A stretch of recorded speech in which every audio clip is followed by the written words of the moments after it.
Madaxweynaha mayalka adag ee ay dooratay xukuumadda Iran muxuu ku soo kordhin doonaa Bariga Dhexe?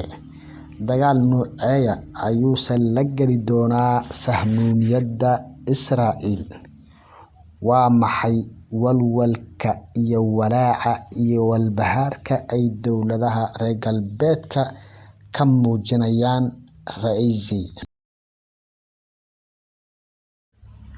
Ibraahim Ra'iisi waa nin kale oo mayal adag, hase yeeshee waa qasab in ay la shaqeeyaan dowladaha reer galbeedka si ay u dejiyaan xaaladda halista badan ee Bariga Dhexe.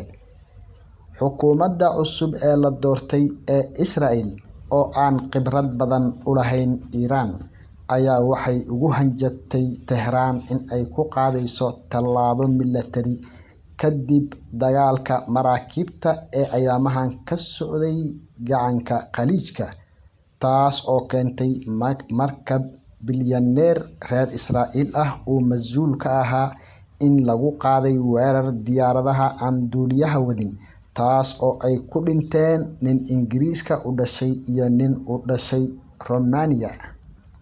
Si kastaba ha ahaatee, hanjabaadda ka soo yeertay Israa'iil ayaa waxaa jawaab cad ka bixisay Xisbullah oo taabacsan Iran. Iran ayaa waxa ay maalgelisaa ururo badan oo iyada taabacsan. Xisbullah ayaana gantaalo ooda kaga qaaday Israa'iil, gantaaladaas oo ka imaanayay dhinaca Lubnaan, iyadoona durbaba ay hadallo qaraar ka soo yeerayeen dhinaca London oo ku aadan Iran. London oo inta badan lagu yaqaano in ay buunbuuniso dhibaatada loo geysto Israa'iil, iyadoo haba yaraatee aanan ka hadlin tacadiyada iyo dilka iyo xasuuqa gumaadka ah ee ay geystaan ciidamada Israa'iil.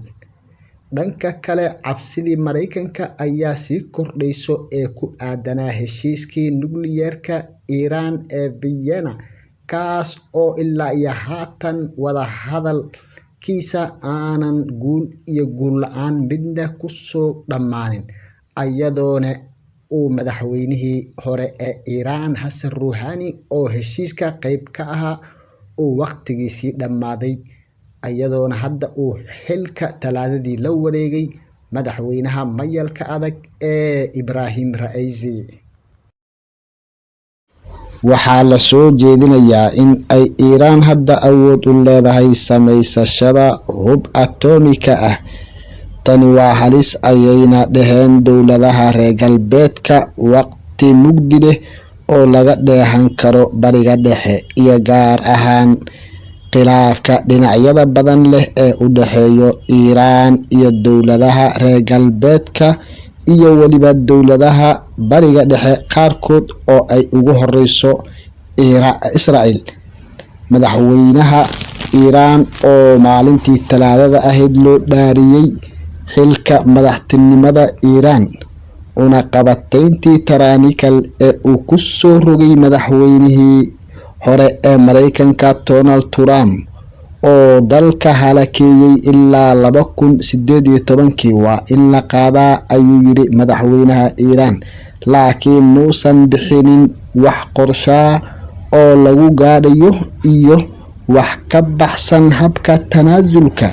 Madaxweynihii hore ee Mareykanka Donald Trump ayaa si iskiisa kaga baxay heshiiskii Vienna ee uu wax ka saxiixay madaxweynihii asiga ka horeeyay ee Barack Obama, markaas oo weliba uu madaxweynaha hadda xilka talada Mareykanka hayo ee Joe Biden uu madaxweyne ku-xigeen u ahaa Barack Obama.